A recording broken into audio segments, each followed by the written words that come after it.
Oh, ano yun? Nandiyan ka pa sa loob? Ang init-init Paano ka nakakatulog sa loob ng cabinet? Oh, Doraemon! Sarap ng tulog ko. Ano naman yan? Water blanket to. Water blanket? Medyo nawala na yung lamig. Palitan na natin ng malamig na tubig.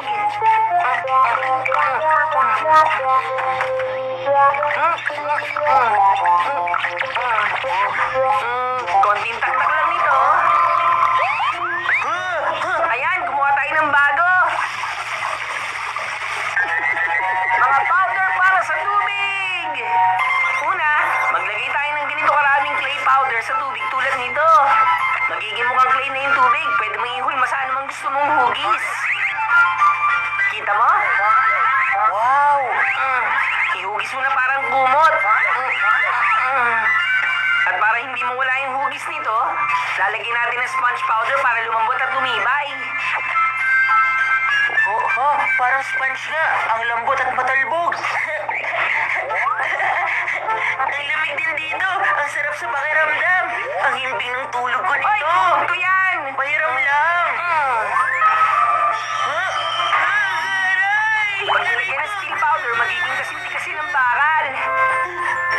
Sumusobra ka na. Pasensya ka na. Pag ginamit yung powder, pwede mong i-activate yung iba't ibang properties ng elements. Oo, pwede mo rin gawing foam plastic. Ang galing, no? Nakakabilib. Itong isa naman.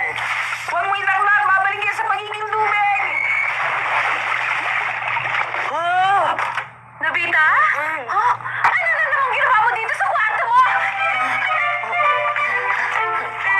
Linisin niyo yan, nagsasayang kayo ng tubig. Kasalanan mo to, mabigla-bigla ka kasi. Alam ko na.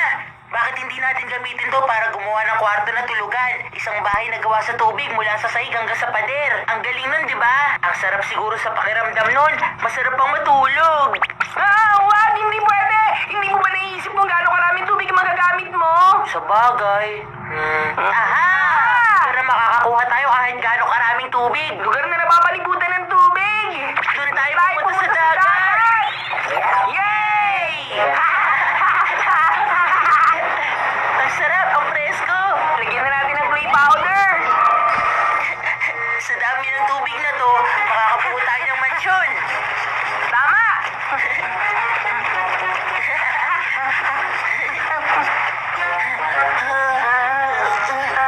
Naku, hindi ko na kaya. Napakabigat ng